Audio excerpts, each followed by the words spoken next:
Imagina só, ter um orçamento de 200 milhões de dólares e descobrir que uma parte desse dinheiro está indo para projetos que, na verdade, dão prejuízo. Parece loucura, né?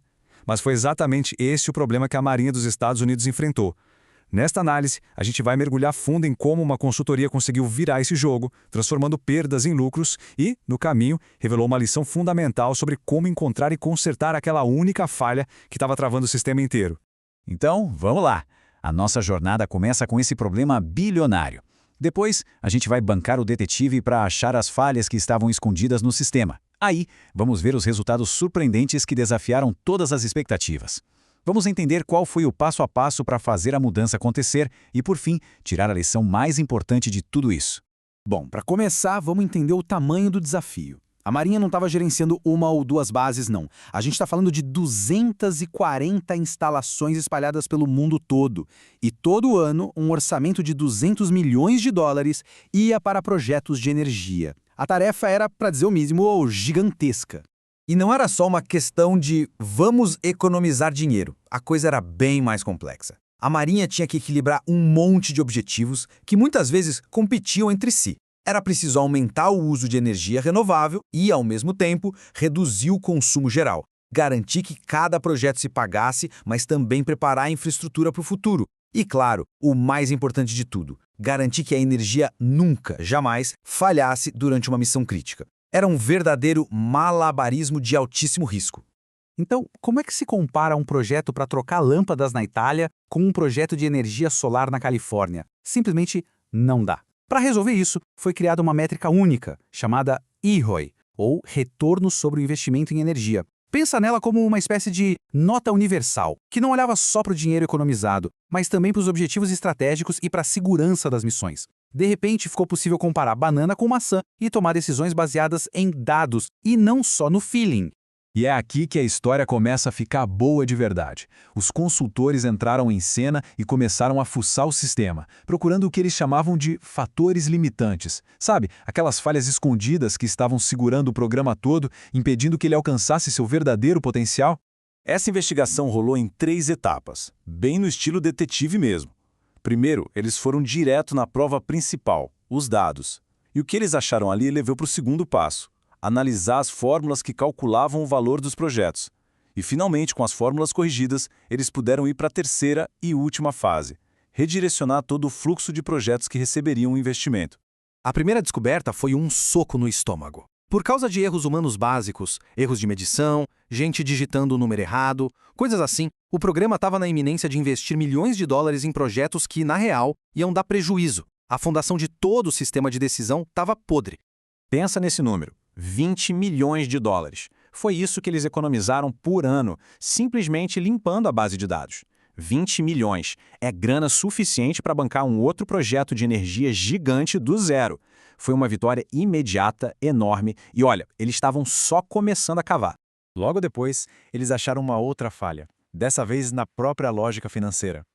A conta antiga só considerava o valor de trocar um sistema que funcionava por um mais novo e eficiente. Mas isso ignorava o cenário mais comum, trocar um sistema que já estava velho, caindo aos pedaços, prestes a dar problema. A nova lógica corrigiu isso, dando crédito por evitar uma falha futura. E, de repente, os projetos mais valiosos não eram só sobre eficiência, eram também sobre confiabilidade. E essa mudança de perspectiva, que parece pequena, teve um impacto gigantesco. Mais 30 milhões de dólares em valor de extravados todo ano. E a parte mais legal é que eles não criaram esse valor. Eles só revelaram o valor que já estava lá, escondido atrás de umas fórmulas que não faziam mais sentido. E a soma de todas essas correções levou ao resultado mais surpreendente de todo esse trabalho.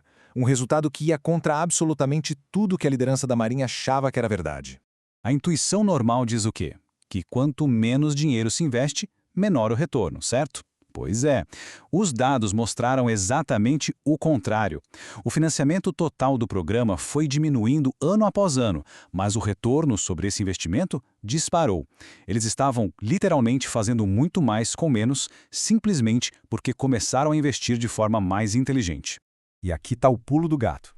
A Marinha acreditava que os bons projetos já tinham sido todos feitos, que eles estavam chegando no fim da linha das boas oportunidades. Mas os dados mostraram que, na verdade, ao investir em auditorias melhores e numa seleção mais criteriosa, os projetos mais valiosos ainda estavam lá, só esperando para serem descobertos. Ok, ter uma ideia genial é uma coisa. Agora, fazer com que 240 equipes diferentes espalhadas pelo planeta comprem essa ideia, bom, isso é outro desafio. Então, como eles conseguiram? A resposta estava no manual de 3 partes. Primeiro, planejamento proativo, para mostrar o valor da mudança logo de cara. Segundo, soluções técnicas ágeis, que pudessem ser testadas e implementadas bem rápido. E terceiro, e talvez o mais importante, uma integração profunda com o negócio, para garantir que as soluções resolviam problemas do mundo real das pessoas que iam usar. Eles começaram provando o seu próprio valor. O projeto da consultoria em si teve um retorno de 20-1.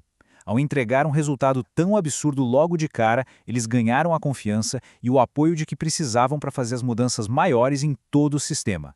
A abordagem técnica foi super esperta. Em vez de construir ferramentas novas do zero, eles adaptaram sistemas que já existiam para testar as ideias mais rápido. E a tal da integração com o negócio foi literal. A equipe de consultoria sentava na mesma sala que os líderes do programa. Isso permitia resolver problemas e pegar feedback na hora, em tempo real. Então, se a gente for resumir tudo isso, qual é a grande e poderosa lição que fica no final dessa história de sucesso? O que essa história nos ensina é que, muitas vezes, os resultados mais impressionantes não vêm de colocar mais dinheiro ou mais gente. Eles vêm de, sistematicamente, identificar e resolver aquele único gargalo que está limitando o potencial do sistema inteiro. O foco não foi em adicionar mais, e sim em consertar o que estava quebrado. E esse estudo de caso todo deixa uma pergunta bem forte para a gente pensar. Em qualquer sistema, em qualquer projeto, qual é aquele único fator limitante? Qual é aquela pecinha que, se for ajustada, pode destravar um potencial que a gente nem imaginava que existia